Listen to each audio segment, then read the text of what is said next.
Bismillahirrahmanirrahim. Assalamualaikum Ustaz. Waalaikumsalam warahmatullahi wabarakatuh. Semoga Ustaz selalu dalam lindungan dan rahmat Allah Subhanahu wa taala. Semoga Allah memberikan perlindungan dan rahmat kepada Anda dan keluarga lebih baik dari apa yang Allah berikan kepada kami, dan kita diberikan pancaran kemuliaannya. Ustaz, sebelumnya saya minta tolong penjelasan tentang menikah dengan sepupu. Apa di dalam Islam diperbolehkan? Kalau memang dibolehkan, saya mohon penjelasannya Ustaz. Karena saya ada berhubungan dengan sepupu. Kebetulan ayah saya dan ayahnya adik, dan ayahnya adik kakak. Kenapa kebetulan? Ya, emang adik kakak kan, bukan kebetulan. Ya, kebetulan ayah saya dengan ayahnya adik kakak. Ayah saya yang paling tua. Dan kami berdua ingin menikah, tapi terhalang restu orang tua. Karena mereka menikahi sepupu, karena kata mereka menikahi sepupu itu tidak boleh karena masih satu bapak. Kami sudah memberikan penjelasan kepada orang tua, tapi orang tua masih kekeh dengan pendapatnya. Kami hanya ingin halal agar kami terhindar dari maksiat. Kami mohon kepada Ustadz untuk memberikan penjelasan tentang hukum menikahi sepupu. Dan kalau boleh, kami minta tolong divideokan ya Ustadz, agar orang tua kami bisa memahaminya dan memberikan restu kepada kami. Sebelumnya terima kasih banyak ya Ustaz. Syukran, jazakallah. Anda memindahkan beban hidup Anda kepada saya. Tidak apa-apa, ini biasa. Ya, boleh jawab? Yuk kita pakai Quran aja dulu jawabnya. Buka Quran surah ke 33 Al-Ahzab ayat 50. Quran surah 33 ayat 50. Tolong diambilkan kursi satu lagi, biar duduk. Kursi satu lagi, minta kursi. Ada? Kita langsung aja ya, supaya nggak terlalu panjang. Hukum pernikahan dengan sepupu. Ada sepupu, ada keponakan, beda ya. Baik. Ini kan kasusnya begini. Ada adik kakak, ya. Kemudian masing-masing punya anak, kan?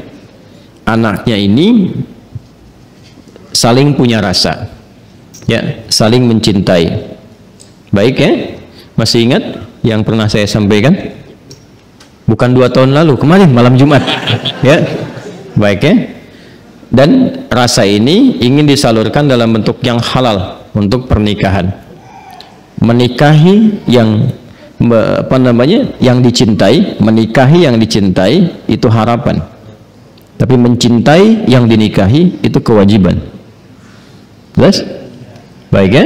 Nah sekarang ada harapan enggak untuk menikahi yang dicintai itu? Dia punya rasa cinta antara sepupu ini, ya, anak dengan anak, maka boleh enggak hukum nikahnya? Yuk kita lihat di Quran ya, surah ke-33 ayat 50. Ada ayatnya, dibaca. A'udzubillahi minasyaitonirrajim. Bismillahirrahmanirrahim. Ya ayyuhan nabiyyu inna ahlalna laka baik azwajaka allati ataita ujurahunna wa ma malakat baik yaminuk mimma afa Allahu alaih. Setelah itu wa banati ammika wa banati ammatika wa banati khalika wa banati khalatika. Terus ya, sampai situ dulu karena sesuai pertanyaan. Baik kan? Wa mar'atan mu'minatan in wahabat nafsaha lin nabi ya. Nah, itu nanti diteruskan ayatnya kemudian. Yuk kita lihat. Saya berdiri sebentar untuk menggambarkan dulu ya sejenak. Wahai Nabi sallallahu alaihi wasallam, dengan keagunganku kata Allah, dihalalkan bagimu untuk menikahi perempuan-perempuan yang kualifikasinya dibenarkan secara agama. Ya? Sepanjang engkau siapkan pula, ya, mahar yang engkau siapkan, kemudian juga dibolehkan dengan kualifikasi-kualifikasi tertentu. Jadi dalam pernikahan itu ada yang tidak diperkenankan menikah, ada yang dibolehkan menikah. Nanti yang tidak diperkenankan diantaranya di ayat ke-23 surah ke-4 itu. Surah An-Nisa ayat 23. Ayo yang jomblo fisabilillah tuh dituliskan dulu itu ya. Ada berapa kualifikasi itu, nanti kalau cari-cari jodoh jangan memaksa pada yang itu. Ya, itu yang tidak boleh. Hurrimat 'alaikum ummahatukum. Ibumu nggak boleh. Ya kan? Kemudian juga saudarimu nggak boleh. Ya kan? Nanti ada kualifikasinya sampai dengan yang ke bawahnya, ya. Atau kurang lebih ada 11 yang disebutkan di situ. Itu yang tidak diperkenankan. Nanti ayat 12-nya sebagai tambahan. Jadi yang ayat 23 itu yang disebut dengan mahram. Ayat 24-nya istri orang. Jadi kalau sudah jadi istri orang jangan dipaksa, ya. Paham? Baik, termasuk nanti ada hadis sahih di Al-Bukhari dan Muslim, hati-hati bergaul juga dengan ipar. Ya, karena itu bisa menanamkan panah-panah setan, ya, menghadirkan dalam jiwa itu benih-benih seperti rasa suka. Itu hati-hati, bisa jadi pengantarnya curhat. Ya, lama-lama hilang gitu. Nah, itu yang dipersoalan, ya. Saya tidak ingin lompat terlalu jauh, kita kembalikan. Nah, itu yang dilarang, yang tidak diperkenankan. Yang boleh siapa saja dari jalur kekerabatan. Ya, di An-Nisa ayat 23, ibu nggak boleh, bibi nggak boleh, gitu kan? Bibi, kemudian baik itu dari pihak ibu ataupun dari pihak ayah. Ya, kemudian saudari nggak boleh, sepersusuan nggak boleh, gitu kan? Menantu nggak boleh, ya. Kemudian nanti ada anak-anak bawaan juga dari istri yang dinikahi, itu nggak boleh. Menyatukan, ya, adik kakak itu nggak boleh. Baik, istri orang itu nggak boleh. Di luar itu yang boleh apa? Ya, di luar itu yang boleh apa? Teruskan. Satu, kalau dari jalur kekerabatan yang paling dekat, anak paman. Baik, ya. Obanati ammika. Anak paman berarti sepupu kan? Ya kan? Baik. Ini saya sebut kakek sajalah. Ya. Kakek punya anak kan? Ya. Ini A, ini B. Ini anaknya laki-laki, ini laki-laki juga. Kan? Sudah. Ini ayah lah ya, untuk memudahkan. Ini bapak. Kan? Kan punya anak kan? Berarti jadi ayah. Itu punya anak berarti bapak. A-nya apa? Ayah. B-nya bapak. Jelas? Nah. Ini punya anak. Baik ya? Ini X. Yang ini ya kan? Ini Y. Baik. Yang ini perempuan Y. Yeti misalnya kan? Ya. Ini Safi. Ya.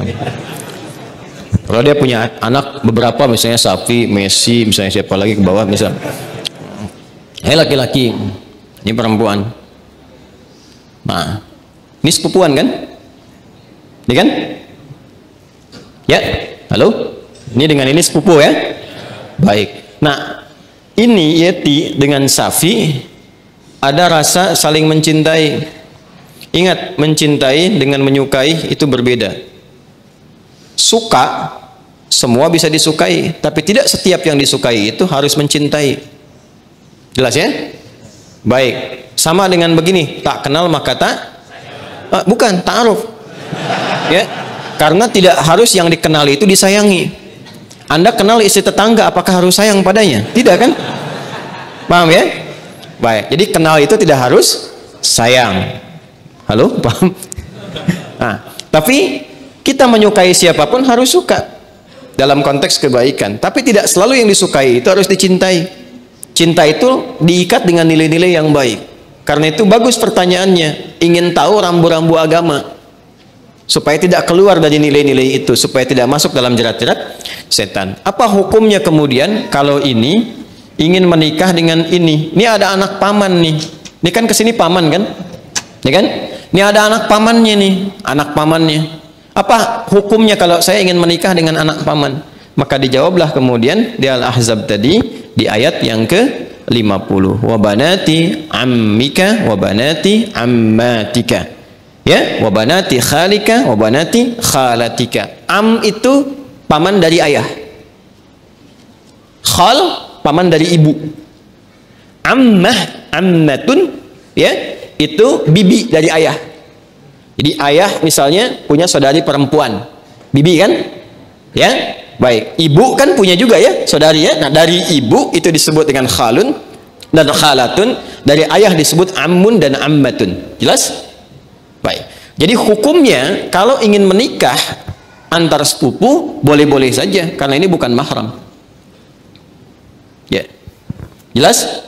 Sampai sini boleh. Kalau ditanya apakah boleh menikah antar sepupu, boleh. Sepanjang tidak ada sebab-sebab lain yang mengharamkan itu. Apa sebab-sebab yang lain? Ini hukum asalnya boleh. Tapi nanti ada sebab-sebab lain yang menjadikan terlarang. Misal, ini hukum asal boleh, tapi ternyata ibunya Safi misalnya saat Safi lahir, ASINya macet. Maka minta kepada ibunya Yeti untuk bisa di-share ASINya. Ya kan? Halo? Ada yang salah? Huh? Share, like, and comment, ya kan? Baik. Kalau ini kemudian mendapatkan ASI yang sama dari ibunya Yeti, ya, sini ada ibu misalnya. Jadi saudari atau saudara sepersusuan. Dia walaupun sama-sama sepupu tidak menjadikan keduanya boleh menikah karena ada hubungan mahram birradha'ah. Tapi kalau di luar itu aman misalnya, bukan saudara atau saudari sepersusuan dan tidak ada faktor-faktor lain yang menjadikan ini terhambat, maka boleh-boleh saja. Tidak ada masalah di situ. Jelas? Sekalipun ada kebolehan, tapi tetap ditempuh dengan cara yang terhormat. Ya, jadi tidak boleh misalnya kawin lari, capek, sambil lari nikah gitu kan? Tidak, jangan. Tetap sekarang cari cara untuk memahamkan dengan cara yang baik dan bermohon kepada Allah. Kalau memang diniatkan ibadah, niat ibadah dengan cara yang benar, dengan cara yang baik, sifatnya nanti akan dibimbing oleh Allah dengan cara yang baik. Ada doanya untuk melembutkan hati orang tua misalnya, ditampakkan nilai-nilai kebaikan. Jadi kalau ada penolakan dengan karakter, dibalas dulu dengan akhlak. Biasanya akhlak itu melembutkan hati.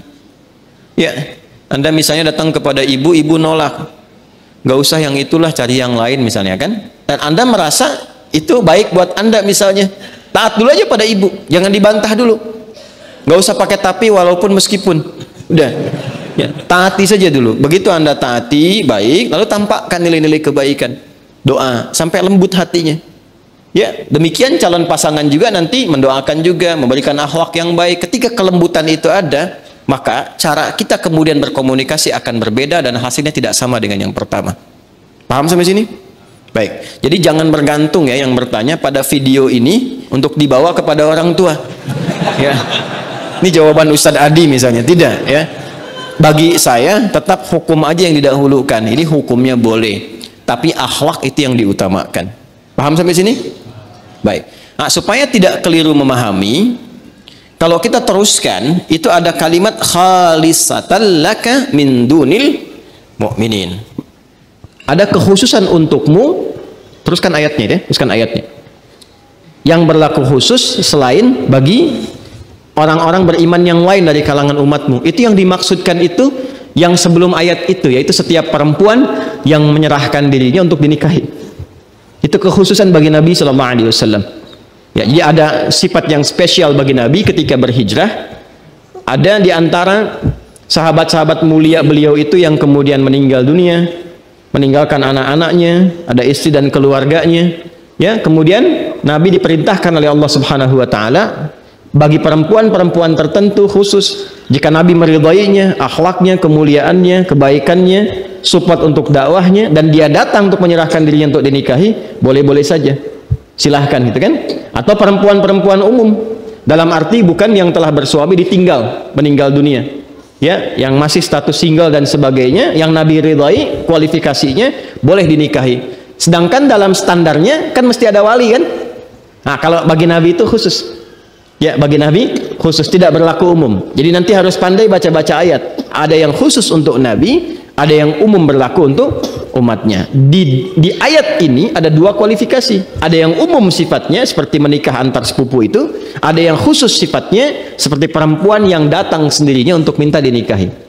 Jadi nggak boleh misalnya ada ustadz, ada dari akhwat datang, ustadz silahkan nikahi saya. Ya, misalnya kan, walinya mana? Nggak apa-apa, saya jadikan Allah sebagai wali saya.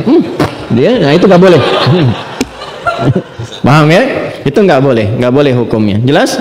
Nah, itu diantaranya ditemukan karena ini ada kisah kenapa ayat ini turun. Salah satunya kisah Sayyidah Maimunah Al-Ansariyah. Ya, ada kisah menyebutkan demikian. Ada kisah menyatakan Zainab Al-Ansariyah datang kepada Nabi sallallahu alaihi wasallam menyerahkan diri beliau untuk dinikahi. Jika memang ada nilai-nilai kebaikan yang bisa disupportkan untuk dakwah Nabi, maka direspon dengan turunnya ayat ini. Itu yang disebutkan oleh Imam Ibnu Jarir At-Tabari dalam tafsirnya, ya, tafsir At-Tabari atau Jami' Al-Quran di jilid yang ke-12 halaman 29.